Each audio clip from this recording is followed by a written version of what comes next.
Hi friends, இன்னைக்கு நாம கிஷ்கிந்தாபுரிங்கிற ஒரு த்ரில்லர் மூவியை பத்தி பார்க்க போறோம். இந்த படம் செம த்ரில்லிங்கா இருக்கும், அதனால வீடியோவை கடைசி வரைக்கும் பாருங்க. இந்த படத்துல நிறைய ட்விஸ்டுகள் இருக்கு, அதனால கண்டிப்பா உங்களை ஏமாத்தாது. நம்ம சேனலுக்கு நீங்க புதுசா வந்திருந்தீங்கன்னா சப்ஸ்கிரைப் பண்ணிக்கோங்க. சரி, வாங்க கதைக்குள்ள போகலாம். இந்த கதை 1989ல கிஷ்கிந்தாபுரிங்கிற கிராமத்துல ஆரம்பிக்குது. அந்த ஊரோட கடைசி பகுதியில இருக்கிற சுவர்ணமயங்கிற ஒரு ரேடியோ ஸ்டேஷனை காட்டுறாங்க. அந்த ரேடியோ ஸ்டேஷனை ஆரம்பிச்ச 6 பேரு அவங்க செஞ்ச ஒரு தப்ப பத்தி பேசிக்கிட்டு இருக்காங்க. அப்போ திடீர்னு ஒரு பொண்ணு அழுவுற சத்தம் கேக்குது. அவங்க பயத்தோட அந்த சத்தம் வர்ற திசையை நோக்கி போறாங்க. அப்போ கண்ணுக்கு தெரியாத ஒரு மர்ம சக்தி வந்து அவங்க நண்பன் ஒருத்தனை கொன்னுடுது. அதை பார்த்து மத்த 5 பேரும் பயந்து ரேடியோ ஸ்டேஷனை விட்டு வெளியே போக நினைக்கிறாங்க. அப்போ அவங்க தயாரிச்ச ரேடியோல ஒரு பொண்ணு பயங்கரமா பேசுது. டேய், நீங்க எங்கேயும் போக முடியாது, உங்க எல்லாரையும் நான் கொன்னுடுவேன்னு சொல்லி எல்லாரையும் பயமுறுத்தி கொன்னுடுது. அப்படி அந்த 6 பேரும் அவங்க தயாரிச்ச ரேடியோ ஸ்டேஷனுக்குள்ளேயே இறந்து போறாங்க. இப்போ 35 வருஷத்துக்கு அப்புறம் இப்போதைய கிஷ்கிந்தாபுரிய காட்டுறாங்க. அங்க நம்ம ஹீரோ ராகவ் கோஸ்ட் வாக்கிங் டூர்னு ஒரு ஏஜென்சியை நடத்துறாரு. இந்த டூருக்கு பேய் மேல அதிக ஆர்வம் இருக்கிறவங்க போகலாம். ராகவ் இந்த டூருக்கு வந்த எல்லாரையும் ஒரு பேய் வீட்டுக்கு கூட்டிட்டு போய் அந்த பேய்களை பத்தி கதை சொல்லுவாரு. அடுத்த சீன்ல முருகான் மற்றும் அத்ரேயானு 2 ரயில் டிரைவர்களை லோகோ பைலட்ஸ் காட்டுறாங்க. அவங்க 2 பேரும் ராகவ் நடத்துற கோஸ்ட் வாக்கிங் டூருக்கு போகலாம்னு நினைக்கிறாங்க. முதல்ல கொஞ்சம் பயப்படுறாங்க, ஆனா அப்புறம் போகலாம்னு முடிவு பண்றாங்க. அடுத்த சீன்ல கிஷ்கிந்தாபுரியில ஸ்ரீராம் உற்சவம் நடக்குது. அங்க நம்ம ஹீரோயின் மைதிலியே காட்டுறாங்க. மைதிலி கிட்ட ஒரு பொண்ணு வந்து டூர் பத்தி பேசுது. மைதிலி மேடம், கோஸ்ட் ஹண்டிங் டூருக்கு டைம் ஆச்சு, எப்போ போகலாம்னு அந்த பொண்ணு கேக்குது. மைதிலி, கொஞ்ச நேரம் வெயிட் பண்ணு, என் ஃப்ரெண்டு வந்ததும் போலான்னு சொல்றா. அதே திருவிழால ஒரு பையன் குரங்கு ஒன்ன கல்லால அடிக்கிறான். அத பார்த்து அந்த குரங்கோட அம்மா வந்து அந்த பையனை துரத்துது. அந்த பையன் பயந்து ஓடும்போது நம்ம ஹீரோ வந்து அவனை காப்பாத்துறாரு. அப்போ மத்த குரங்குகள்லாம் வந்து திருவிழால சண்டை போடுது. எதிர்பாராம ஒரு தீ விபத்து நடக்குது. அதுல ஒரு குட்டி குரங்கு மாட்டிக்குது. உடனே ராகவ் போய் அந்த குட்டி குரங்கு காப்பாத்துறாரு. அங்க இருந்த ஒரு பூசாரி ராகவ் செஞ்ச நல்ல காரியத்தை பாராட்டி ராமர் வச்சிருந்த ஒரு பிரேஸ்லெட்டை எடுத்து ராகவ் கையில கட்டி நல்லா இருக்கணும்னு வாழ்த்து சொல்றாரு. அதுக்கப்புறம் ராகவ் கோஸ்ட் வாக்கிங் டூருக்கு வந்தவங்கள ஒரு பேய் வீட்டுக்கு கூட்டிட்டு போறாரு. அங்க வந்தவங்க எல்லாருக்கும் பேய பாக்கறதுல ரொம்ப ஆர்வம் இருக்கு. ராகவ் அவங்கள கொஞ்சம் பயமுறுத்தி சுனந்தா நிலையம்ங்கிற பேய் வீட்டுக்குள்ள கூட்டிட்டு போறாரு. அவங்க கிட்ட ஒரு கோஸ்ட் டிடெக்டர் இருக்கு. அதுல லைட் எரிஞ்சா வீட்ல பேய் இருக்குன்னு அர்த்தம். அப்போ அவங்களுக்கு ஒரு பேய் தெரியுது. ஆனா ராகவ் அந்த பேய அமைதியா போக சொல்லிட்டு டூருக்கு வந்தவங்க கிட்ட உண்மையில இந்த வீட்ல எந்த பேயும் இல்ல, பேய் இருக்கிற மாதிரி நீங்களே கற்பனை பண்ணிக்கிறீங்கன்னு சொல்லி அந்த வீட்டுல பேயா இருக்கிற சுனந்தாவை பத்தி சொல்லி இன்னும் உள்ள கூட்டிட்டு போறாரு. உள்ள ஒரு பெட் ரிமோட் கண்ட்ரோல் வச்சு மேல தூக்கி எல்லாரையும் பயமுறுத்துறாரு. அங்க இருந்த விகாரிக்கு மட்டும் இது கொஞ்சம் வினோதமா இருக்கு. ஏன்னா அவன் போன தடவையும் இதே பேய் வீட்டுக்கு வந்தான். அப்போ ராகவ் வேற கதை சொன்னாரு, இப்போ வேற கதை சொல்றாரு. அதனால விகாரிக்கு இதெல்லாம் ஃபேக்னு புரியுது. அப்போ ஒரு பேய் வந்ததும் விகாரி அங்கிருந்து வெளியே வந்துடுறான். அப்புறம் ராகவ் எல்லாரையும் கூட்டிட்டு கிளம்பிடுறாரு. உண்மையில ராகவ் என்ன பண்றாருன்னா கோஸ்ட் வாக்கிங் டூர்னு சொல்லி முன்னாடியே பேய்களையும் பயமுறுத்துற மொமெண்ட்ஸையும் கிரியேட் பண்ணி அவங்க எல்லாரையும் வேணும்னே பயமுறுத்துறாரு. ஏன்னா உண்மையில பேய்னு ஒண்ணு இல்ல, அதனால மக்களுக்கு பேய் மேல இருக்கிற பயத்தை போக்குறதுக்காக இப்படி பண்றாரு. மைதிலியும் ராகவோட காதலியா இருக்கா. அடுத்த நாள் மறுபடியும் கோஸ்ட் வாக்கிங் டூர் நடத்துறாங்க. இந்த தடவை இன்னொருத்தர் அவங்க டூர்ல சேர்றாரு. உண்மையில அவரோட மனைவி 1 வருஷத்துக்கு முன்னாடி இறந்துட்டாங்க. பேய் உண்மையா இருந்தா தன் மனைவிய கூட்டிட்டு வந்து பேசலாம்னு அவங்க டூர்ல சேர்றாரு. அவர் சொன்னதை கேட்டு ராகவ் உட்பட எல்லாருக்கும் ஷாக் ஆகுது. அப்புறம் அவங்க எல்லாரும் சேர்ந்து ஒரு பேய் இருக்கிற இடத்த செலக்ட் பண்றாங்க. அதுதான் சுவர்ணமய ரேடியோ ஸ்டேஷன். அவங்க எதிர்பாராம அந்த இடத்த செலக்ட் பண்றாங்க. எல்லாரும் ஒரு வேன்ல ரேடியோ ஸ்டேஷனுக்கு போறாங்க. அவங்க கூட ஒரு சின்ன பொண்ணும் போகுது. அந்த பொண்ணு ராகவ் வீட்டுக்கு பக்கத்துல இருக்கிறவ. அவங்க அப்பா அம்மா வீட்ல இல்லாததால ராகவ் கூட வந்துடுறா. ராகவ் எல்லாரையும் ரேடியோ ஸ்டேஷன் கிட்ட கூட்டிட்டு வந்து மறுபடியும் பயமுறுத்துறாரு. இன்னையில இருந்து நீங்க பேய்னு சொன்னாலே பயப்படுவீங்க, ஏன்னா இன்னைக்கு உங்களுக்கு ஒரு உண்மையான பேய காட்ட போறேன்னு சொல்றாரு. வண்டிய வெளியே நிறுத்திட்டு கதவு கிட்ட போறாரு. அந்த கதவுக்கு நிறைய பூஜை பண்ணி மூடி வச்சிருக்காங்க. அந்த பூட்டை தொட்டதும் ரயில்வே டிராக்ல இருந்த ஒரு ஆத்மா சந்தோஷமா சிரிக்குது. ராக பக்கத்துல இருந்த ஒரு திரிசூலத்தால பூட்டை உடைச்சு கதவை திறந்து எல்லாரையும் உள்ள கூட்டிட்டு போறாரு. டூருக்கு வந்தவங்க எல்லாருமே உள்ள போய் வீடு முழுசும் பாக்குறாங்க. அப்போ ராகவ் சுவர்ணமயா பத்தி சொல்றாரு. சுவர்ணமயாங்கிறவங்க வேற வேற ஆள் இல்ல, அவங்க சுவர்ணா மாயான 2 ட்வின்ஸ்னு சொல்லி அங்க இருக்கிறவங்கள பயமுறுத்துறாரு. ராகவ் சொல்றத விகாரிய தவிர எல்லாரும் நம்புறாங்க. ஒவ்வொரு தடவையும் ராகவ் புதுசா கதை சொல்றதால விகாரிக்கு மைதிலிக்கு சந்தேகம் மேல சந்தேகம் வருது. இதெல்லாம் ஃபேக் பேய்லாம் ஒண்ணும் இல்லன்னு விஹாரிக்கு புரியுது. அதனால ராகவ் கிட்ட வந்து உண்மையான பேய் இருந்தா காட்டுன்னு கேக்குறான். அப்போ மைதிலி உண்மையான பேய் இருந்தா ஏன் தெரியணும், இந்த வீட்ல இருக்கிற பேய் ரேடியோல இருக்குன்னு சொல்றா. உடனே எல்லாரும் அப்படியா, ரேடியோவை ஆன் பண்ணுங்கன்னு கேக்குறாங்க. சரி ஆன் பண்றேன்னு சொல்லி ரேடியோ ஸ்டேஷன்ல இருக்கிற பட்டன் எல்லாத்தையும் ஆன் பண்றாரு. ஆனா பேய் வராததால இதெல்லாம் ஃபேக்னு நினைச்சு எல்லாரும் அங்கிருந்து கிளம்ப நினைக்கிறாங்க. ஆனா அப்போ திடீர்னு வீட்ல இருக்கிற லைட் எல்லாம் ஆன் ஆகுது. ரேடியோல ஒரு பொண்ணு குரல் கேக்குது. அது எனக்கு இத்தனை வருஷம் கழிச்சு சுதந்திரம் கிடைச்சிருச்சுன்னு சந்தோஷமா சிரிக்குது. இத பாத்துட்டு இருந்தவங்களுக்கு ஒண்ணுமே புரியல. யார் பேசுறாங்க, எங்க இருந்து பேசுறாங்கன்னு தெரியாம பயந்து போய் வெளியே ஓட நினைக்கிறாங்க. ஆனா அந்த ஆத்மா எல்லா பொருட்களையும் உடைச்சு அவங்கள பயமுறுத்துது. ராகவுக்கும் என்ன நடக்குதுன்னு புரியல. உடனே மைதிலி மற்றும் மத்தவங்களை வெளியே அனுப்பிட்டு உள்ள இருக்கிற ஒரு கதவை திறக்க நினைக்கிறாரு. ஆனா வெளியே மைதிலி சத்தம் போடவே ஓடி வந்து பாக்குறாரு. அவங்க கொண்டு வந்த வேன் எரிஞ்சு போகுது. அப்போ ரேடியோ ஸ்டேஷன் கதவெல்லாம் தானா மூடிக்குது. அந்த பேய் எல்லாரையும் பார்த்து வார்னிங் கொடுக்குது. நீங்க என்னோட ரேடியோ ஸ்டேஷனுக்கு வந்ததுனால உங்களை கொல்ற வேலையை ஆரம்பிக்கிறேன். ஒருத்தரையும் விட மாட்டேன், எல்லாரையும் கொன்னுடுவேன்னு சொல்லுது. ராகவ் அந்த சத்தம் எங்க இருந்து வருதுன்னு தெரிஞ்சுக்க உள்ள போக நினைக்கிறாரு. ஆனா மைதிலி இன்னைக்கு வேணாம், அப்புறம் பாத்துக்கலாம்னு சொல்றா. அடுத்த நாள் காலையில டீ குடிக்க போய் நேத்து நடந்தத பத்தி பேசுறாங்க. மைதிலி ரொம்ப பயந்து போறா. நேத்து நடந்தது நாம உருவாக்கினதில்ல, அங்க உண்மையாவே பேய் இருக்குமோன்னு ராகவ் கிட்ட கேக்குறா. ராகவ் அதை சீரியஸா எடுத்துக்கல. உண்மையாவே பேய் இருந்தா சந்தோஷம்தான், நம்ம கூட வந்தவங்களுக்கு ஒரு நல்ல அனுபவம் கிடைக்கும், உண்மையான பேய பார்த்தவங்களா ஆவாங்கன்னு சொல்றாரு. அவங்க ரேடியோ ஸ்டேஷன் பத்தி பேசிக்கிட்டு இருக்கும்போது அங்க இருந்த ஒரு பையன் அதை கேட்டுட்டு பயந்து போய் ராகவ் கிட்ட வந்து, அண்ணா நீங்க ஏன் சுவர்ணமயாவுக்கு போனீங்க, உடனே வீட்டுக்கு போய் மஞ்சள் தண்ணில குளிச்சுட்டு நீங்க போட்டிருக்கிற ட்ரெஸ்ஸை எரிச்சிட்டு திருஷ்டி சுத்தி போடுங்கன்னு சொல்றான். சின்ன பையன், அதெல்லாம் எங்களுக்கு எதுக்குடா சொல்றன்னு ராகவ் கேட்டதும், அண்ணா அங்க பேய் இருக்குன்னு என் அம்மா சொன்னாங்க, அதான் சொல்றேன், உங்க உயிருக்கு ஆசை இருந்தா நான் சொன்னதை செய்யுங்கன்னு சொல்லிட்டு போறான். ஆனாலும் ராகவ் அதை சீரியஸா எடுத்துக்கல. சின்ன பையன், அவங்க அம்மா அவனுக்கு கதை சொல்லிருப்பாங்க, அதையே நம்ம கிட்ட சொல்றான். ஒருவேளை உண்மையாவே பேய் இருந்தா அது வேலையை அது பாத்துக்கும், நம்ம வேலையை நம்ம பாக்கலாம்னு சொல்றாரு. அடுத்த சீன்ல அந்த 2 லோகோ பைலட்ஸ் ரயில ஓட்டிட்டு போறாங்க. அப்போ அவங்களுக்கு ரெட் சிக்னல் தெரியுது. காட்டுக்கு நடுவுல ரெட் சிக்னல் போட்டதால அவங்களுக்கு சந்தேகம் வருது. அப்போ அவங்க கிட்ட இருக்கிற ரேடியோ ஆன் ஆகுது. ரேடியோ ஆன் ஆனதும் ஒரு வயசான பாட்டி வந்து பசிக்குது சோறு போடுங்கன்னு கேக்குது. அத பார்த்து முருகனுக்கு பயம் வந்து கதவை சாத்துறான். ஏன்னா அவங்க இன்ஜின் ரொம்ப உயரத்துல இருக்கும். அப்படி இருக்கும்போது ஒரு வயசான பாட்டியோட கை எப்படி இன்ஜின் மேல வந்துச்சுன்னு ரொம்ப பயப்படுறாங்க. அப்போ அந்த பாட்டி திடீர்னு மறைஞ்சு போகுது. அதே பொண்ணு ரேடியோல பேசி அவங்க 2 பேரையும் பயமுறுத்தி கொன்னுடுது. அடுத்த நாள் ராகவ் வீட்டு பக்கத்துல இருக்கிற பொண்ணு கிட்ட ஒரு பர்ஸ் இருக்கு. இந்த பர்ஸ் எங்க கிடைச்சிச்சுன்னு ராகவ் கேட்டதும், நேத்து ரேடியோ ஸ்டேஷனுக்கு போனோம்ல அங்கதான் கிடைச்சிச்சுன்னு சொல்றான். அப்போ ராகவுக்கு விகாரியிடமிருந்து கால் வருது. நேத்து நம்ம கூட வந்த முருகன், ஆத்ரேயா 2 பேரும் செத்துட்டாங்க.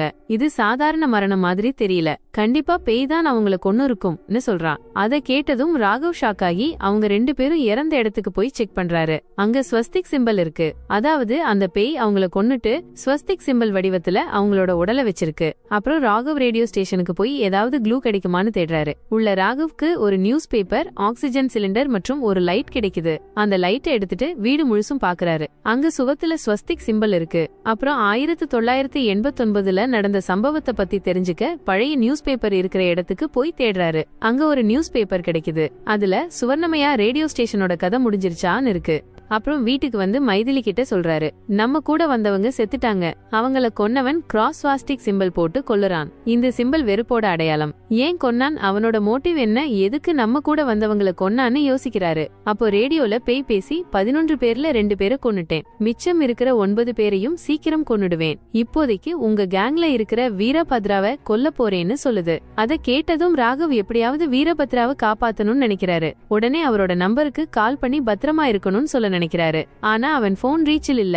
அதே சமயம் வீரபத்ராவை காட்டுறாங்க. ஒரு பில்டிங்ல வேலை செஞ்சிட்டு இருக்கான். மேல இருந்து சத்தம் வர்றதால மேல போய் பாக்குறான். மேல ஒரு லேடி சேலை இருக்கு. அந்த சேலை கிட்ட போய் பார்த்தா அவனோட மனைவி பேயா மாறி வீரபத்ராவை கொன்னுடுது. பாவம் வீரபத்ராவை காப்பாத்தராக வேகமா வராரு. ஆனா அதுக்குள்ள அந்த பேய் அவனை கொன்னுடுது. வீரபத்ரா செத்ததும் மறுபடியும் அவனோட உடலுக்கு கீழே கிராஸ் ஸ்வாஸ்டிக் சிம்பல் இருக்கு. அவன் இறந்ததை பார்த்து ராகவ் ரொம்ப அழுறாரு. எப்படியாவது நடக்க போற மரணங்களை தடுக்கணும்னு நினைக்கிறாரு. அப்போ அந்த சின்ன பையன் சொன்னது ராகவ்க்கு ஞாபகம் வருது. உடனே அந்த பையன் இருந்த ஊருக்கு போய் அந்த சுவர்ணமயா ரேடியோ ஸ்டேஷன் பத்தி தெரிஞ்சுக்கலான்னு அந்த பையனோட அம்மா கிட்ட போய் ரேடியோ ஸ்டேஷன் பத்தி கேக்குறாரு. அந்த அம்மா நேரா ஒரே ஒரு கேள்வி கேக்குது, ரேடியோ ஸ்டேஷனுக்குள்ள எத்தனை பேர் போனாங்க, எத்தனை பேர் செத்துட்டாங்கன்னு கேக்குது. அப்படி கேட்டதும் ராகவ் ஷாக் ஆகி, அம்மா எங்க கேங்ல இருக்கிறவங்க செத்துட்டாங்கன்னு உங்களுக்கு எப்படி தெரியும், இந்த சாவுக்கும் ரேடியோ ஸ்டேஷனுக்கும் என்ன சம்பந்தம்னு கேக்குறாரு. அப்போ அந்த அம்மா சொல்றா, உண்மையில 35 வருஷத்துக்கு முன்னாடி ஒரு சிலர் கிஷ்கிந்தபுரியில ஒரு ரேடியோ ஸ்டேஷன் ஆரம்பிச்சு வேதவதிங்கிற ஒரு பொண்ணோட குரலை செலக்ட் பண்ணி ரேடியோல எல்லாருக்கும் கேட்க வச்சாங்க. அந்த பொண்ணு நியூஸ் சொல்லும்போது ரொம்ப நல்லா இருக்கும். அப்படி சில நாள் போனதுக்கு அப்புறம் அந்த சுவர்ணமையாவை ஆரம்பிச்ச 6 பேரையும் யாரோ ரொம்ப பயங்கரமா கொன்னுட்டாங்க. அவங்க செத்தது ரேடியோல எல்லாருக்கும் கேட்டுச்சு. அவங்க இறந்ததும் அந்த ரேடியோ ஸ்டேஷன்ல வினோதமான சத்தம் கேட்டுச்சு. அதனால சில சாமியார்கள் வந்து ரேடியோ ஸ்டேஷனை மூடிட்டாங்க. அதுக்கப்புறம் எங்களுக்கு எந்த சத்தமும் கேட்கல, ரொம்ப அமைதியா இருந்துச்சு. ஆனா இத்தனை வருஷம் கழிச்சு மறுபடியும் சாவு செய்தியே கேட்கிறேன்னு சொல்றான். அதுக்கப்புறம் ராகவ் வேதவதி எப்படி செத்தான்னு தெரிஞ்சுக்கிறாரு. வேதவதிய பத்தி இருந்த ஒரு ஆர்டிக்கிளை எடுத்துட்டு அவ 1989ல தற்கொலை பண்ணிக்கிட்டான்னு தெரிஞ்சுக்கிறாரு. அதே 1989 வருஷத்துலதான் அந்த ரேடியோ ஸ்டேஷன் ஆரம்பிச்சவங்களும் செத்தாங்க. அதனால அந்த ஸ்டேஷன்ல என்ன நடந்துச்சுன்னு ராகவுக்கு புரியல. இப்போ தன்னோட டீம்ல இருக்கிற எல்லாரையும் எப்படியாவது காப்பாத்தணும்னு நினைக்கிறாரு. அதனால அந்த நாள் எடுத்த வீடியோவை பார்த்து ஏதாவது க்ளூ கிடைக்குமான்னு தேடுறாரு. அப்போ ஒரு வினோத பேட்டர்னை கவனிக்கிறாரு. உண்மையில அந்த ரேடியோ ஸ்டேஷனுக்கு முதல்ல போனது லோகோ பைலட்ஸ் தான். அதனால முதல்ல அவங்கள கொன்னுருச்சு. அதுக்கப்புறம் வீரபத்ரா போனா அதனால அவனையும் கொன்னுடுச்சு. அவங்களுக்கு அப்புறம் வீட்டுக்குள்ள போனது விஹாரின்னு தெரிஞ்சுக்கிட்டு எப்படியாவது விஹாரியையும் மத்தவங்களையும் காப்பாத்தணும்னு நினைக்கிறாரு. உடனே மைதிலிய வெளியே அனுப்பி டூருக்கு வந்த எல்லாருக்கும் கூட்டிட்டு வர சொல்றாரு. அதுக்கப்புறம் மறுபடியும் வீடியோவை செக் பண்றாரு. ஏன்னா முதல்ல பார்த்த வீடியோவுல அந்த சின்ன பொண்ணு மோக்ஷா தெரியல. உடனே வீடியோவை ஜூம் பண்ணி பார்த்தா விஹாரிக்கு முன்னாடியே அந்த பொண்ணு வீட்டுக்குள்ள போயிருக்கு. மோக்ஷா விஹாரிக்கு முன்னாடியே ரேடியோ ஸ்டேஷனுக்குள்ள போனது தெரிஞ்சுக்கிட்டு உடனே அவளை காப்பாத்த அவ வீட்டுக்கு போறாரு. இங்க மோக்ஷாவை அந்த பேய் பயமுறுத்திட்டு இருக்கு. ராக போய் பார்த்தா மோக்ஷா காத்துல மிதந்துகிட்டு இருக்கா. எப்படியாவது மோக்ஷாவை காப்பாத்தணும்னு கதவை உடைச்சு மோக்ஷாவை காப்பாத்துறாரு. அப்புறம் உன்னை கொல்ல வந்தவனோட முகத்தை பாத்தியான்னு கேட்டதும் ஆமாம் பார்த்தேன்னு சொல்றா. அவன் எப்படி இருந்தான்னு கேட்டதும் மோக்ஷா சொல்றா. அவ சொன்னதை கேட்டதும் ராகவ் ரொம்ப ஷாக் ஆகுறாரு. உடனே மைதிலிக்கு கால் பண்ணி எல்லாரையும் கூட்டிட்டு ரேடியோ ஸ்டேஷனுக்கு வான்னு சொல்றாரு. மைதிலியும் ராகவ் சொன்னபடியே எல்லாரையும் கூட்டிட்டு ரேடியோ ஸ்டேஷனுக்கு வர்றா. உண்மையில அந்த 11 பேரும் முதல் தடவை இங்க வந்தப்போ வீட்ல இருந்த ரேடியோக்களை எடுத்துட்டு போயிருப்பாங்க. இப்போ மறுபடியும் அந்த ரேடியோக்களை கொண்டு வந்து எரிச்சிடுறாரு. அப்போதான் ஒரு பெரிய ட்விஸ்ட் தெரிய வருது. உண்மையில அந்த ரேடியோல பேசினது பொண்ணு இல்ல, பையன். அவன் தான் பொண்ணு மாதிரி பேசி எல்லாரையும் கொண்டு டார்ச்சர் பண்ணிருக்கான். உண்மைய தெரிஞ்சுகிட்ட ராகவ் அந்த ஆத்மா மேல கோபப்பட்டு டேய் பைத்தியக்கார பயலே, நீ பொண்ணு இல்ல ஒரு ஆம்பளைன்னு எனக்கு தெரிஞ்சு போச்சு. சின்ன பொண்ணையும் விடாம கொல்ல நினைச்சியான்னு திட்டி அங்க இருந்த எல்லாருக்கும் அவனோட போட்டோவை காட்டுறாரு. உண்மையில மோக்ஷா அந்த நாள் ரேடியோ ஸ்டேஷன்ல இருந்து ஒரு பர்ஸ் எடுத்துட்டு வந்தா இல்லையா, அதே பர்ஸ்ல ஒரு பையனோட போட்டோ கிடைக்குது. அவனோட முகம் ரொம்ப வினோதமா இருக்கிறதால எல்லாரும் ஷாக் ஆகுறாங்க. அவனோட போட்டோவை அவனே எரிச்சிடுறான். ராகுக்கு அவன் மேல கோபம் வந்து டேய் நீ உண்மையிலேயே ஆம்பளையா இருந்தா முதல்ல என்ன கொன்னுட்டு அப்புறம் என் டீமை கொல், இல்லனா நீ ஆம்பளையே இல்லன்னு பேய தூண்டி விடுறாரு. ராகவ் அப்படி சொன்னதும் அந்த பேய் அதாவது விஸ்ரவபுத்ரா ரொம்ப கோபப்பட்டு அவனோட முகத்தை எல்லாருக்கும் காட்டி பைத்தியம் மாதிரி சிரிச்சுக்கிட்டு ராகவ கொன்னதுக்கு அப்புறம் தான் எல்லாரையும் கொல்லுவேன்னு சொல்றான். அவன் சொன்னதை கேட்டதும் எல்லாரும் பயந்து போய் ராகவ் வெத்திட்டுறாங்க. ஏன்னா கோஸ்ட் வாக்கிங் டூர்னு சொல்லி உண்மையான பேய காட்டி இப்போ உயிருக்கு பயந்து வாழணும்னு நினைக்கிறாங்க. ராகவ் ஏன் கோஸ்ட் வாக்கிங் டூர் பண்ணாருன்னு அவங்க கிட்ட சொல்றாரு. இப்போவும் அவங்களோட உயிரை காப்பாத்த ராகவ் தன்னோட உயிரை பணயம் வைக்கிறாரு. அதுக்கப்புறம் ஒரு போலீஸ் ஸ்டேஷனுக்கு போய் சுவர்ணமையா ரேடியோ ஸ்டேஷன் பத்தி இன்ஸ்பெக்டர் கிட்ட கேக்குறாரு. இன்ஸ்பெக்டர் சுவர்ணமையா பேரை கேட்டதும் ரொம்ப பயந்து அன்னைக்கு நடந்த சம்பவத்தை பத்தி அவங்க கிட்ட சொல்றாரு. உண்மையில அந்த 6 பேரும் இறக்குறதுக்கு முன்னாடி வேதவதி வந்து போலீஸ் ஸ்டேஷன்ல ஒருத்தர் மேல கம்ப்ளைண்ட் கொடுத்தா. அதுக்கப்புறம் அவ தூக்கு போட்டு செத்துட்டான்னு சொல்லிட்டு வேதவதியோட கேஸ் ஃபைல தேடுறாரு. அப்போ போலீஸ் ஸ்டேஷன் கிட்ட இருந்த டிரான்ஸ்ஃபார்மர் எரிஞ்சு போகுது. அதனால லைட் இல்லாததால ராகவ் ரேடியோ ஸ்டேஷன்ல கிடைச்ச டார்ச் லைட்டை எடுத்துட்டு வர்றதுக்கு போறாரு. அப்போ அந்த பேய் வந்து ராகவ பயமுறுத்தி கொல்ல நினைக்குது. ஆனா ராகவ் தன்னைக்கிட்ட இருந்த டார்ச் லைட்டை பேயோட முகத்துல அடிக்கிறாரு. அதோட முகத்துல லைட் பட்டதும் அது ரொம்ப பயந்து போய் லைட்டை ஆஃப் பண்ண சொல்றாரு. லைட்டை பார்த்து ரொம்ப பயந்து ராகவ ஒன்னும் பண்ணாம போயிடுது. அப்போ ராகவுக்கு ஒன்னு புரியுது, டார்ச் லைட் நம்ம கையில இருந்தா அந்த பேய் ஒன்னும் பண்ண முடியாதுன்னு. இதே விஷயத்த மைதிலி கிட்டையும் சொல்றாரு. அப்போ இன்ஸ்பெக்டர் வேதவதி கொடுத்த கம்ப்ளைண்ட் ஃபைல எடுத்துட்டு வந்து ராகவ் கிட்ட கொடுக்கறாரு. ராகவ் வேதவதியோட வீட்டுக்கு போய் அவங்க அப்பா கிட்ட பேசும்போது அவங்க அம்மா வந்து மைதிலிய பார்த்துட்டு வேதவதின்னு நினைச்சு சந்தோஷப்படுறா. ஆனா மைதிலி அந்த அம்மாவை பார்த்து ரொம்ப பயப்படுறா. உண்மையில வேதவதி தூக்கு போட்டு செத்ததுனால அவங்க அம்மா மனநிலை பாதிக்கப்பட்டு போயிருப்பாங்க. அடுத்து ராகவ் வேதவதியோட ரூமுக்கு போய் ஏதாவது க்ளூ கிடைக்குமான்னு பாக்குறாங்க. அங்க ஒரு ஸ்கூல் போட்டோ இருக்கு. அந்த போட்டோவுல ஒரு பையன் ரொம்ப வினோதமா தெரியறான். அந்த பையனை பத்தி வேதவதியோட அப்பா கிட்ட கேட்டதும் அவர் அந்த பையனை பத்தி எதுவும் சொல்லல. ஆனா அந்த பிள்ளைங்களுக்கு படிச்சு கொடுத்த குருவை பத்தி சொல்லி அவரை போய் பார்க்க சொல்றாரு. உடனே ராகவ் அந்த குரு கிட்ட போய் அந்த போட்டோவுல இருக்கிறவனை காட்டி, இவன் உங்களுக்கு தெரியுமான்னு கேக்குறாரு. ஆமாம் தம்பி, நான் படிச்சு கொடுத்த பிள்ளைங்கள்ல இவன் தான் ரொம்ப நல்லா படிப்பாரு, இவன் தான் என்னோட பெஸ்ட் ஸ்டூடெண்ட்னு சொல்லி அவனோட பேரு விஸ்ரவபுத்திரன்னு சொல்லி அவனோட கதையை சொல்றாரு. பிளாஷ்பேக்கு போனா விஸ்ரவபுத்திரன் கஷ்டப்பட்டு கிரகணம் நடக்கிற நேரத்துல பிறக்கிறான். அவன் கிரகணம் நடக்கும்போது பிறந்ததால ரொம்ப வினோதமா பிறக்கிறான். அதாவது அவனோட முகம் மற்றும் கால்கள் ரொம்ப விசித்திரமா இருக்கும். டாக்டர் அவனை செக் பண்ணிட்டு அவனுக்கு ரிக்கெட்ஸ்ங்கிற நோய் இருக்குன்னு சொல்றாரு. அதனால விஸ்ரவபுத்திரனை அவனோட அப்பா ரொம்ப வெறுக்கிறாரு. ஆனா அவங்க அம்மா மட்டும் அவனை ரொம்ப பாசமா பாத்துக்கிட்டு தினமும் அன்பை கொடுத்துக்கிட்டே இருக்காங்க. தினமும் அவங்க அப்பா வெளியே போகும்போது கதவுக்கு பூட்டு போட்டுட்டு அவங்கள வீட்டுக்குள்ளேயே வச்சுட்டு போயிடுறாரு. ஒரு நாள் அவன் அவங்க அம்மா கூட விளையாடிட்டு இருக்கும்போது அவங்க அப்பா வந்து தன் மனைவியை ரொம்ப அடிக்கிறாரு. அதனால விஸ்ரவபுத்திரன் ரொம்ப கோபப்பட்டு அவங்க அப்பாவை தள்ளி விடுறான். அதுக்கப்புறம் விஸ்ரவபுத்திரனை அவனோட மாமா ஒரு ஸ்கூல்ல சேர்த்து விடுறாரு. அங்க இருந்த குரு விஸ்ரவபுத்திரனுக்கு படிச்சு கொடுக்கறாரு. ஒரு நாள் ஓம் மற்றும் ஸ்வஸ்திக் சிம்பிள் வரைய சொல்றாரு. பிள்ளைங்க எல்லாம் சிம்பிள்களை நல்லாவே வரையறாங்க. ஆனா அவன் மட்டும் கிராஸ் ஸ்வாஸ்டிக்க வரையறான். ஒரு நாள் அவங்க ஊருக்கு சிட்டில இருந்து சில பேர் வந்து அவங்க ஊரோட கடைசி பகுதியில ரேடியோ ஸ்டேஷன் ஆரம்பிச்சு அவங்க ரேடியோவுல தினமும் செய்தி வாசிக்க ஒரு நல்ல குரலுக்காக ஆடிஷன் வைக்கிறாங்க. ரேடியோ ஸ்டேஷன்ல வேலை செய்ய நிறைய பேர் அவங்க குரலை ரெக்கார்ட் பண்ணி அனுப்புறாங்க. உடனே விஸ்ரவபுத்திரனும் அவங்க அம்மா கிட்ட போய் ரேடியோ ஸ்டேஷன் பத்தி சொல்றான். விஸ்ரவபுத்திரனோட குரல் ரொம்ப நல்லா இருக்கும்னு அவங்க அம்மா சொன்னதால அவனும் அவனோட குரலை ரெக்கார்ட் பண்ணி ரேடியோ ஸ்டேஷனுக்கு அனுப்புறான். முதல்ல கொஞ்சம் பயப்படுறான். ஆனா அவங்க அம்மா பாசமா கூப்பிட்டு சொன்னதும் சம்மதிக்கிறான். அப்படி சில நாள் போனதுக்கு அப்புறம் ரேடியோவுல செலக்ட் ஆன குரல் விஸ்ரவபுத்திரனோடது இல்லன்னு எல்லாருக்கும் தெரிய வருது. ஏன்னா ரேடியோவுல செலக்ட் ஆன குரல் வேதவதிங்கிற ஒரு பொண்ணோடது. அதனால உண்மை தெரிஞ்சுகிட்ட ஊர் மக்கள் விஸ்ரவபுத்திரனை திட்டிட்டு போறாங்க. இதெல்லாம் பாத்துட்டு இருந்த அவங்க அம்மாவுக்கு ரொம்ப கஷ்டமா இருக்கு. அவங்க அம்மா அப்படி அழுததால விஸ்ரவபுத்திரனுக்கு அந்த பொண்ணு மேல ரொம்ப கோபம் வந்து உடனே ரேடியோ ஸ்டேஷனுக்கு போறான். அதுக்கப்புறம் அவனை ரொம்ப பயங்கரமா கொன்னுட்டாங்கன்னு குரு சொல்றாரு. இங்க விஸ்ரவபுத்திரனோட பிளாஷ்பேக் முடிஞ்சிடுது. விஸ்ரவபுத்திரனுக்கு நடந்த அநியாயத்தை நினைத்து வருத்தப்பட்டு காரில் போய்க் கொண்டிருக்கிறார். அப்போது திடீரென ஒரு நாய் குறுக்கே வர அதன் மேல் கார் மோதி விபத்துக்குள்ளாகிறது. அந்த நாய் ஒரு இடுகாட்டுக்குள் தூக்கி எறியப்படுகிறது. அந்த நாயை தேடி இடுகாட்டுக்குள் போகிறார்கள். அங்கே அவர்களுக்கு ஒரு அதிர்ச்சியான உண்மை தெரிய வருகிறது.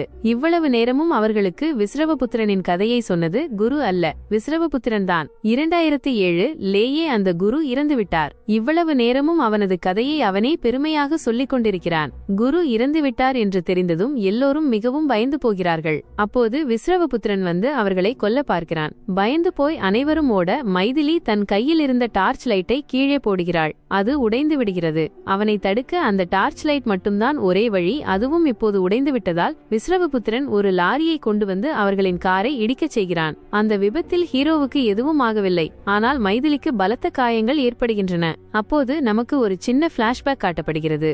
ராகவ் சிறிய பையனாக இருந்தபோது அப்பா ஓட்டும் வண்டியை ஓட்ட நினைக்கிறான். ஆனால் எதிர்பாராமல் ஒரு விபத்து ஏற்பட்டு அவனது அப்பா சம்பவ இடத்திலேயே இறந்து விடுகிறார். ராகவ் மட்டும் உயிர் பிழைக்கிறான். ராகவ் வண்டியை ஆக்சிலரேட் செய்ததால் தான் அந்த விபத்து நடந்தது. அதனால்தான் ராகவுக்கு ஒரு உயிரின் மதிப்பு புரிகிறது.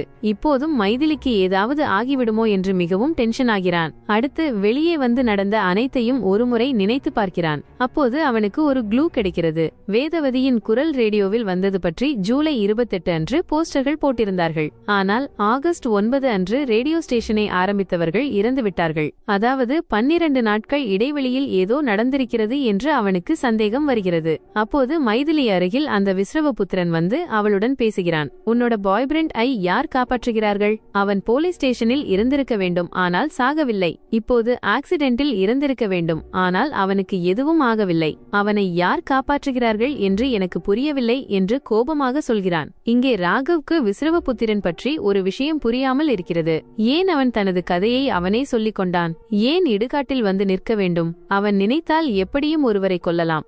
ஆனால் ஏன் ஒவ்வொரு முறையும் பயமுறுத்துகிறான்? அப்போதுதான் அவனுக்கு ஒரு உண்மை புரிகிறது. அவன் மைதிலியின் உடலுக்குள் வரத்தான் இவையெல்லாம் செய்கிறான் என்று தெரிந்து கொள்கிறான். ஏனென்றால் மைதிலி அவனது கதையோடு கனெக்ட் ஆகி இடுகாட்டில் அவனை பார்த்ததும் பயந்து போனாள். ஒரு ஆத்மாவுக்கு யாராவது அதன் கதையோடு கனெக்ட் ஆகி பயந்தால் அந்த உடலுக்குள் எளிதாக நுழைய முடியும். எனவே மைதிலி அவனை பார்த்து பயந்ததால் அவளை தனது உடலுக்குள் வரவைக்க முயற்சிக்கிறான். உண்மையை தெரிந்து கொண்ட ராகவ் உடனடியாக அறைக்குள் சென்று பார்த்தால் மைதிலி பேய் போல மாறி ஒரு சுவரில் அமர்ந்திருக்கிறாள். அவளை பார்த்து ராகவ் அதிர்ச்சியடைந்து அவளுடன் பேச முயற்சிக்கிறான். ஆனால் மைதிலியின் உடலுக்குள் இருக்கும் விஸ்ரவபுத்திரன் ராகவை தாக்குறான். உடனே ராகவ் ஒரு மயக்க ஊசி போட்டு அவளை தூங்க வைக்கிறான். இப்போது 8 மணி நேரம் அவள் எழ வாய்ப்பில்லை என்பதால் இந்த நேரத்துக்குள் ஒரு தீர்வை கண்டுபிடிப்போம் என்று நினைக்கிறான். அப்போது மருத்துவமனையில் ஆக்சிஜன் சிலிண்டர் தெரிகிறது. அந்த சிலிண்டரை பார்த்ததும் ரேடியோ ஸ்டேஷனில் இருந்த சிலிண்டர் நினைவுக்கு வருகிறது. உடனே கேஸ் சப்ளை செய்யும் சியூரண்டர் ஐ சந்தித்து அவனை அடித்து ரேடியோ ஸ்டேஷனில் இருந்த சிலிண்டரை காட்டி, இந்த சிலிண்டரை நீதான் அங்கே அனுப்பினாயா என்று கேட்கிறான். ஆமாம் சார், நான் தான் அனுப்பினேன் என்று சொல்லி மீண்டும் விஸ்ரவபுத்திரனின் பிளாஷ்பேக்கை சொல்கிறான். உண்மையில் அந்த ரேடியோ ஸ்டேஷனை ஆரம்பித்தது சுரேந்தரின் அண்ணன் வாலி. வாலி சிறிய வயதிலிருந்தே வேதவதியை காதலிக்கிறான். அவளும் அவனை காதலிக்கிறாள். இருவரும் திருமணம் செய்து கொள்ள நினைக்கிறார்கள். ஆனால் இடையில் இந்த விஸ்ரவபுத்திரன் வருகிறான். உண்மையில் அந்த ரேடியோவில் செலக்ட் ஆனது விஸ்ரவபுத்திரனின் குரல் இல்லை, வேதவதியின் குரல். அவளது குரலை செலக்ட் செய்து போஸ்டர்களில் போடுகிறார்கள். போஸ்டரில் வேதவதியின் போட்டோவை பார்த்ததும் விஸ்ரவபுத்திரனுக்கு ரொம்ப கோபம் வருகிறது. உடனே ரேடியோ ஸ்டேஷனுக்கு சென்று வேதவதியை அடித்து அவளது சேலையை எடுத்து அவனை கட்டிக்கொண்டு அவளை நிர்வாணமாக வெளியே அனுப்புகிறான். அவள் சேலை இல்லாமல் வெளியே சென்றதால் ஊர்க்காரர்கள் அவளை பற்றி தவறாக பேசுகிறார்கள். இதனால் அவள் வீட்டுக்கு சென்று தூக்கு போட்டு தற்கொலை செய்து கொள்கிறாள். இங்கே விஸ்ரவபுத்திரன் வாலி அருகில் வந்து நிற்கிறான். வேதவதியின் சேலையை அவன் அணிந்திருந்ததால் அவன் அவளுக்கு ஏதோ செய்துவிட்டான் என்று நினைத்து விஸ்ரவபுத்திரனை அடிக்கிறார்கள். அவனும் அங்கே இருந்த அனைவரையும் அடித்துவிட்டு, இன்றிலிருந்து ரேடியோவில் என் குரல் மட்டும்தான் கேட்க வேண்டும், இது என் அம்மாவின் ஆசை, அதனால் மீண்டும் என் குரலை ரெக்கார்ட் செய்யுங்கள் என்று கேட்கிறான். ஆனால் அவர்கள் ஒத்துக்கொள்வதில்லை. எங்கள் ரேடியோ ஸ்டேஷனுக்கு வந்து எங்களுக்கே மிரட்டுகிறாயா என்று விஸ்ரவபுத்திரனை அடித்து கட்டி போடுகிறார்கள். வாலிக்கு வேதவதி இறந்துவிட்ட செய்தி தெரிந்ததும் மிகவும் அழுகிறான். உடனே தம்பியின் மூலம் ஒரு வேறு விதமான கேஸ் சிலிண்டரை கொண்டு வந்து விஸ்ரவபுத்திரன் அருகில் வைக்கிறான். அந்த கேஸ் அவனை தூங்க விடாது. மேலும் அவனது கண்களில் டார்ச் லைட்டை வைத்து அந்த அறையில் கேஸை திறந்துவிட்டு வெளியே போகிறார்கள். அப்படி தினமும் 2-3 சிலிண்டர்களை கொண்டு வந்து அறையில் போடுகிறான். அப்படி 12 நாட்கள் கழித்து விஸ்ரவபுத்திரன் பரிதாபமாக இறந்து விடுகிறான். அதன் பிறகு அனைவரும் சேர்ந்து விஸ்ரவபுத்திரனை கிஷ்கிந்தபுரி ரயில்வே டிராக் அருகில் புதைக்கிறார்கள். அவனது உடலை புதைத்த அன்றே விஸ்ரவபுத்திரன் பேயாக மாறி அவர்கள் அனைவரையும் கொன்றுவிடுகிறான். உண்மையை தெரிந்து கொண்ட ராகவ் இவனது அம்மாவுக்காகவா இதையெல்லாம் செய்தான் என்று கேட்கிறான். அப்போது சுரேந்தர் ஒரு அதிர்ச்சியான ட்விஸ்டை வெளியிடுகிறான். உண்மையில் விஸ்ரவபுத்திரன் ஒரு மனநலம் பாதிக்கப்பட்ட நோயாளி. அவன் பிறந்த உடனேயே அவனது அம்மா இறந்து விடுகிறாள். அவனது அப்பா அவனை பார்த்து கொள்ளாததால் அவன் தனிமையாக வளர்கிறான். ஒரு நாள் அம்மாவின் பொருட்களை எடுத்தபோது அவள் பயன்படுத்திய கண்ணாடி தெரிகிறது. அந்த கண்ணாடியில் அவனது அம்மா தெரிவது போல உணர்ந்ததால் தினமும் அவனது அம்மா அருகில் இருப்பது போல கற்பனை செய்து கொள்கிறான். அவள் அவனுக்கு சாப்பாடு ஊட்டுவது போல, அவனோடு விளையாடுவது போல எல்லாவற்றையும் கற்பனை செய்து கொள்கிறான். ஆனால் உண்மையில் அவனது அம்மா இருப்பதில்லை. ஒரு நாள் அவனது அப்பாவுக்கு அவன் மேல் கோபம் வருகிறது. ஏனென்றால் அவன் தினமும் அதே கண்ணாடியுடன் இருக்கிறான். அதனால் என்ன செய்வதென்று புரியாமல் அவனது அப்பா கண்ணாடியை கீழே போட்டு உடைக்கிறார். அவன் கண்ணாடியை அம்மாவாக நினைத்ததால் அம்மாவை அடித்ததற்காக அப்பாவை கொல்கிறான். அவனது கதையை முழுவதுமாக கேட்ட ராகவ் அதிர்ச்சியடைகிறான். இதற்கு ஒரு தீர்வே இல்லையா என்று சுரேந்தரிடம் கேட்கிறான். சுரேந்தர் ஒரு தீர்வை காட்டுகிறான். ரேடியோ ஸ்டேஷனை ஒரு சுவாமிஜி மூடினார் இல்லையா, மீண்டும் அவரிடம் போனால் ஏதாவது தீர்வு கிடைக்கும் என்று சொல்லி அவர் இருக்கும் இடத்துக்கு கூட்டிச் செல்கிறான். ஆனால் அங்கே போய் பார்த்தால் சுவாமிஜி இருப்பதில்லை. அவர் நீண்ட காலத்துக்கு முன்பே இறந்துவிட்டதாக தெரிகிறது. இப்போது அங்கே அவரது சீடர் இருக்கிறார். இவருக்கும் பேய்களை விரட்டும் சக்தி இருக்கிறது. ராகவ் வந்ததும் அவனது கையில் கை வைத்து ஒரு ருத்திராட்சம் மூலம் நடந்த அனைத்தையும் தெரிந்து கொண்டு ஒரு அதிர்ச்சியான விஷயத்தை சொல்கிறார். விஸ்ரவபுத்திரன் தனது கோபத்தை எல்லாம் தீர்த்துவிட்டான். அதனால் இந்த உலகத்தை விட்டு போய்விட வேண்டும். ஆனால் ஏன் அவன் இன்னும் ரேடியோ ஸ்டேஷனில் சுற்றித் திரிகிறான் என்று சொல்கிறார். உண்மையில் விஸ்ரவபுத்திரனின் அம்மாவான அதே கண்ணாடி சுவாமிஜி மந்திரம் சொல்லி ரேடியோ ஸ்டேஷனை மூடிய பிறகு அவனது ஆத்மா வெளியே இருக்கிறது. அவனது அம்மா உள்ளே இருக்கிறாள். அதனால் அவனால் அவனது அம்மாவை, அதாவது அந்த கண்ணாடியை பார்க்க முடியவில்லை. இதனால் அவனுக்கு கோபம் வருகிறது. ஆனாலும் சரியான நேரத்துக்காக காத்திருக்கிறான். எப்போது ராகவ் மற்றும் அவனது டீம் ரேடியோ ஸ்டேஷனுக்கு வந்தார்களோ அப்போதே அவனும் அவர்களோடு உள்ளே வந்துவிட்டான். உண்மையில் மைதிலி அவனது கண்ணாடியை பார்க்கிறாள். ஆனால் கண்ணாடி மிகவும் பழையதாக இருந்ததால் உள்ளிருந்து பூச்சிகள் வெளியே வருகின்றன.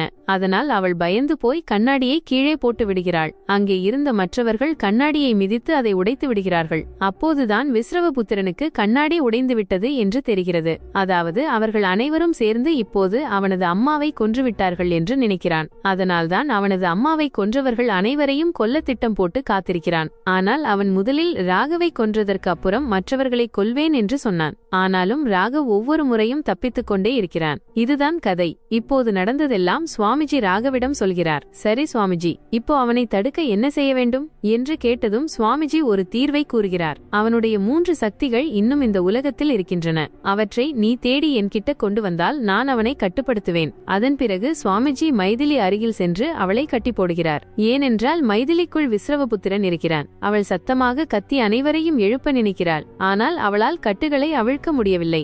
இன்னொரு பக்கம் ராகவ் அவனது 3 பொருட்களை தேடி பிடிக்க தயாராகிறான். ஆனால் அவனது 3 பொருட்கள் என்னவென்று தெரியாததால் முதலில் அவனது உடலை புதைத்த இடத்துக்கு சென்று ஏதாவது கிடைக்குமா என்று தேடுகிறார்கள். அவர்களை தடுக்க விஸ்ரவபுத்திரன் பலமுறை முயற்சிக்கிறான். ஆனால் ராகவ் அவன் வைத்த பொறியில் சிக்கவில்லை. அடுத்து விஸ்ரவபுத்திரனின் வீட்டுக்கு சென்று ஏதாவது க்ளூ கிடைக்குமா என்று பார்க்கிறான். நீண்ட நேரம் தேடிய பிறகு ஒரு செஸ் போர்டு கிடைக்கிறது. அவன் அவனது அம்மாவுடன் விளையாடுவது போல கற்பனை செய்து செஸ் விளையாடுகிறான். அதனால் அவனது 3 சக்திகளில் ஒன்று இந்த செஸ் போர்டு, அதாவது ஞான சக்தியுடன் தொடர்புடைய பொருள் என்று அதை எடுத்துக்கொள்கிறான். அடுத்து அவனது ஆசை, அவனது அம்மாவின் ஆசை என்ன?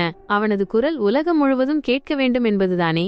அதனால் 2வது வில் பவர் உடன் தொடர்புடைய ரேடியோவையும் எடுத்துக்கொள்கிறான். ஆனால் 3வது பொருளுக்காக பல இடங்களில் தேடியும் அது கிடைக்கவில்லை. அதனால் கிடைத்த 2 பொருட்களை மட்டும் எடுத்துக்கொண்டு சுவாமிஜியிடம் கொடுத்து, சுவாமிஜி, எனக்கு 2 பொருட்கள் மட்டும்தான் கிடைத்தன. இந்த 2 பொருட்களால் ஏதாவது செய்ய முடியுமா என்று கேட்கிறான். இல்லை தம்பி, 3வது பொருளும் இருக்க வேண்டும் என்று சொல்கிறார். அப்போது விஸ்ரவபுத்திரன் அவனது கட்டுகளை அவிழ்த்துக் கொண்டு அனைவரையும் கொல்லப்போவதாக மிரட்டுகிறான். நீங்கள் செய்யும் மந்திரங்களும் பஞ்சபூதங்களும் என்னை எதுவும் செய்யாது என்று சொல்லி ராகவ் உட்பட அங்கு இருந்த அனைவரையும் அடிக்கிறான். மீண்டும் ராகவ் அருகில் வந்து அவனது கையை பிடித்ததும் அவனுக்கு ஷாக் அடிக்கிறது.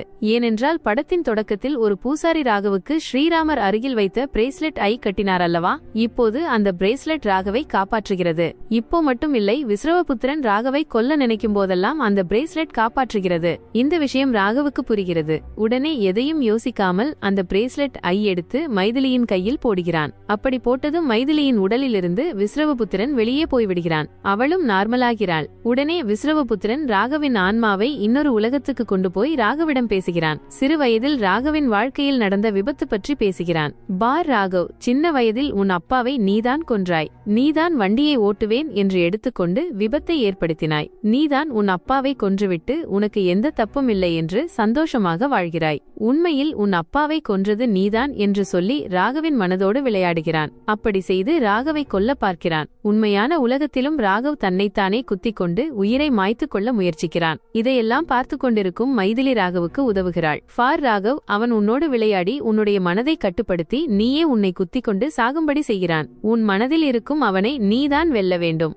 அப்போதுதான் நம்மால் அவனை கொல்ல முடியும் என்று சொல்கிறாள். மைதிலி சொன்னதை கேட்ட ராகவ் விஸ்ரவபுத்திரனுடன் சண்டை போடுகிறான். நீண்ட நேரம் சண்டை போட்ட பிறகு ராகவ் விஸ்ரவபுத்திரனின் கழுத்தில் இருந்த தாயத்தை வெளியே எடுக்கிறான். அதனால் அவன் அங்கிருந்து போய்விடுகிறான். ராகவின் ஆன்மா இப்போதுள்ள உலகத்துக்கு வந்து அந்த தாயத்தை தேடி மைதிலியிடம் கொடுக்கிறான். அவள் அதை எடுத்து வருகிறாள். இப்போது அங்கிருந்த சுவாமிஜிகள் அனைவரும் ராகவை கட்டி போட்டு பூஜைகள் செய்ய ஆரம்பிக்கிறார்கள். அவனது பொருட்களை பயன்படுத்தி அவனது ஆன்மாவை கட்டுப்படுத்துகிறார்கள். அவனது ஆன்மா போனதும் அனைவரும் சந்தோஷப்படுகிறார்கள். அடுத்த காட்சியில் ராகவ் மற்றும் மைதிலி கடற்கரையில் நடந்து கொண்டிருக்கிறார்கள். அப்போது ராகவுக்கு ஒரு சந்தேகம் வருகிறது.